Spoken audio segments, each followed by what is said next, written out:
Man, you're like the Grinch that stole Mack Haik's Christmas this year. I guess so. It's been an interesting few days since my last video exposing the scummy move that Mack Haik in Flowood, Mississippi did to sell a Dodge Demon 170 from underneath a U.S. serviceman currently deployed.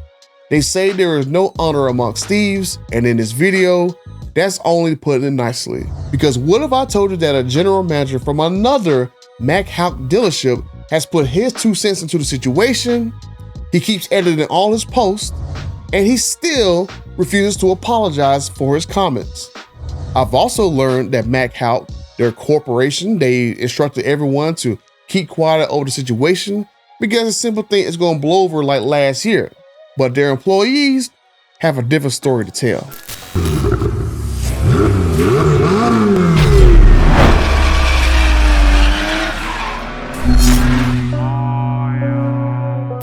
Now, I've learned from employees working at various Mack Haik dealerships that they have been instructed not to comment on the situation, and that's why you saw in OC Motivator's video of him getting hung up on when he was trying to discuss it. So corporate obviously believes that if they just throw money in the background of people, obviously not me of course, and employees getting quiet, and then everyone would just go away and forget about all this crap and the fact that their manager, who's now the point man, will not apologize for the statements that he posted, edited, and still will not retract. And that brings us to the situation at Mack Haik in Flowood, Mississippi that I've covered in my previous video that pretty much everyone has seen by now. But I will say there is way more to this story than I originally knew. It gets very juicy. I've heard this story from multiple angles, from employees painting a non-flattering picture of the management at that dealership to people who were screwed by the dealership in the past that reached out to me. I am not one to air anyone's personal dirty laundry, but damn, this dealership is such a mess. You wouldn't believe the screenshots people have sent me about this place. I've heard similar stuff that TK's Garage has posted and then some. At the end of the day, within hours, this dealership tried to play musical chairs with 2 cars and 3 people. But instead of chairs, this was Dodge Demon 170s and hundreds of thousands of dollars exchanging hands. The amount of extra markup money they gained from selling this soldier's green Demon 170 and that other triple nickel Demon 170 they played that customer with, well, I'll just say they gained $30K of extra profit by screwing 3 people. They gained an extra $30K on top of the markup they were already gotten. If these 2 people working at this dealership would have just kept the deals like they set up, this dealership would have had hundreds of thousands of dollars in the pocket and no one would have said anything. But these 2 people got greedy to get an extra $30,000 and it's gonna end up costing this dealership and the other dealerships hundreds of thousands of dollars and a black eye in the court of public opinion. This situation is not gonna go away. We have come to a bullet point this year of where the last call will be by far one of the worst years of being a Dodge fan. And it's not because of Dodge, because I have a great respect for Tim Knissis himself, not his secretary, not a middleman, not a general manager, but Tim Knissis, he stuck his neck into this mess when Dodge had no bone in this fight and it had nothing to do with this crap. It was 100% this dealer getting caught trying to screw customers out of cars, playing musical chairs, and they got caught. But I do not accept Mr. McDonald, the GM of Mack Haik, Flowood, Mississippi, PR emailed me that this situation was simply a mistake. The only mistake committed was that this dealership pissed off the wrong group of customers at the wrong time and got caught. A mistake is messing up here and there. Your dealership actively deceived 3 customers on the exact same day.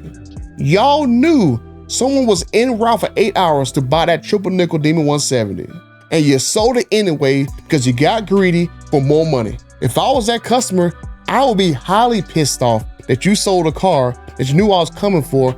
I was towing a trailer across multiple state lines, and you literally sold it from me either while I was en route or you played me the whole time when you knew that I was en route or I was coming that day to get that car.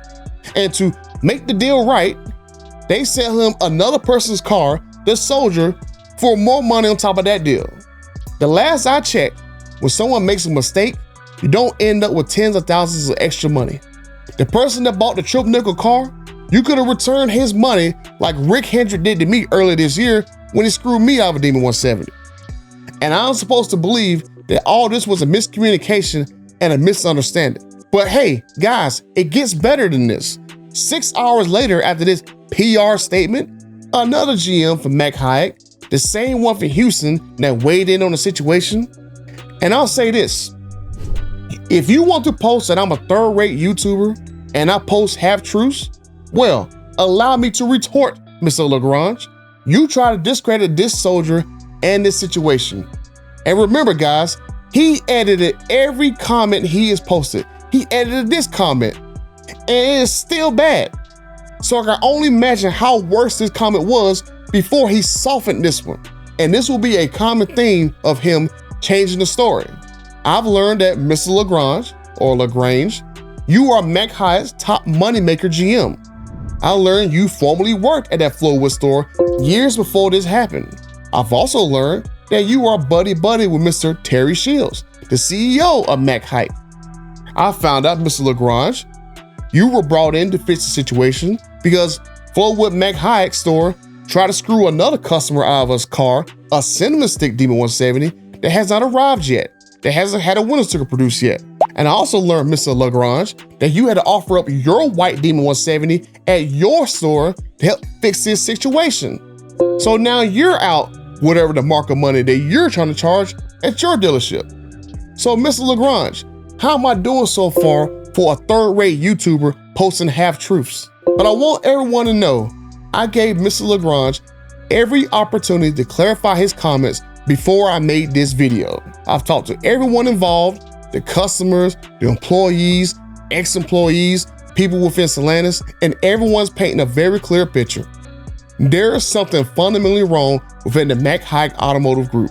In 2022, thanks to OC Motivator, I had forgot that another general manager, which seems to be a common theme with this store, there's something going on with these general managers, but another GM at a different Mack Haik Chevy store in Houston, Texas, ironically, was put on blast last year for price gouging Corvette Z06 buyers, and after that backlash, they dropped the Z06 markup, but I'm pretty sure that did not last long. Now, we have 16 months later, another Mack Haik store, the one in Flowood, get caught up in this nonsense, selling a soldier's car to get extra cash. But now we have up to 4 demons between 2 stores and customers located between different states and different continents caught up in this miscommunication. I just wonder, will we see in 2024, will we have backlash at a Mack Haik Ford store or something? Because this seemed to be like something's gonna be like a reoccurring theme with this company every single year. So we got 2 stores that screw customers, and we got a third general manager that won't apologize, all within this one franchise group within 16 months. Within 2 years, this is how bad this company is. Mr. Terry Shields, CEO of Mack Haik, it is not a good look to have Mr. Lagrange, who felt emboldened to message people for simply reposting my video, chase people in their DMs, and edit virtually every one of his posts, changing the story, won't even acknowledge the soldier even exists, or even apologize for his edited, insensitive comments. You put him in charge to handle this situation. So let's all get this straight. I am a US soldier. I am deployed in an area of the world where there are actively soldiers getting attacked with drone strikes. It literally just happened a few days ago. But then the guy who publicly ran his mouth trying to discredit me, you put him in charge of trying to make sure that he buys back my car that another GM buddy of his sold, and he gonna be the point man, but he doesn't apologize to me for his comments. That's literally where we're at right here. The dude that tried to talk crap about me is gonna be the same guy that's gonna try to smile on my face and try to sell me my car back. That's not a good look. But I will say, if anyone is sending them death threats to these dealerships, stop it. Mr. Lagrange, if you are getting these threats, send them to me. I will report them myself. I believe in everyone being treated fairly even you who call my reporting third rate. And I want you guys to remember this. Their own employees at multiple dealerships are leaking to us a lot of juicy info. Don't make them feel threatened. That has no place in this. And of the employees, if you want to have a conversation with me, the ones that haven't already, email me on my social media like you've been doing for the past couple of days. In 3 years of me report information against Dodge and Ford and Ram and GM, I never reveal information about any source that would get them in trouble or get them fired. I will not reveal a single thing that you don't want me to that'll get you singled out. Mr. Terry Shields, CEO of Mack Haik, I am more than happy to have a civilized conversation with you if you want to email me or have a phone call. It's right here. I'll gladly make another video clarifying your company's stance on the situation. Does this soldier exist? Or is he a figment of somebody's imagination? What's the whole thing? Do you support troops? I don't know. Because at this point, I don't know whether or not Mack Haik is sorry that someone got caught up in the situation, or that it's sorry they got caught up trying to cover up the situation. Like, I legitimately do not know. Because you got one GM who sent a PR email, then you got another GM a few hours later who didn't get the memo, who would try to discredit somebody else to protect his dealership. That's literally what his comments are, just protecting his dealership by tarnishing somebody else. It doesn't really sound like very good company values to me. So I want to be fair to everyone involved, and I will be fair to you, Mr. Terry Shields, CEO of Mack Haik, if you want to have that conversation. I've already had a conversation with one CEO from one company, well, actually two CEOs of different companies, but we'll just say I've had conversations with multiple CEOs, and the only one I haven't heard from is you. Just saying. So I already know that you're pissed. I've already know employees are instructed not to comment on the situation. But if y'all think this is going to simply just blow over if everyone just stays silent and no one has to print an apology, Bud Light thought that this kind of stuff right here will blow over, and several months later, they're still suffering from lost sales because they never came out early and apologized. We are about, the time of this video, 4 days out from your employee and trying to insult somebody else to protect his dealership, and still no public apology. I asked that man multiple times, at least twice, to either clarify or retract his statements. He refused to do so. So I had to assume that your top guy, Mr. LaGrange, he speaks for Mack Haik. I mean, is it really that hard for a multi-million-dollar company to come out and say, we are sorry for the comments of one of our employees, they do not reflect the values of our company, we're going to review our internal processes and make sure something like this never happens again, we're going to do what we can and make this situation right by going above and beyond, we're going to make sure that we sell these 3 vehicles because we got 3 people involved. The guy that y'all conned into the triple nickel D170, the guy who came to go buy the triple nickel D170 bought the green one, and then you try to get one of those 2 guys to buy somebody else's car and resend that crap for a cinnamon stick car.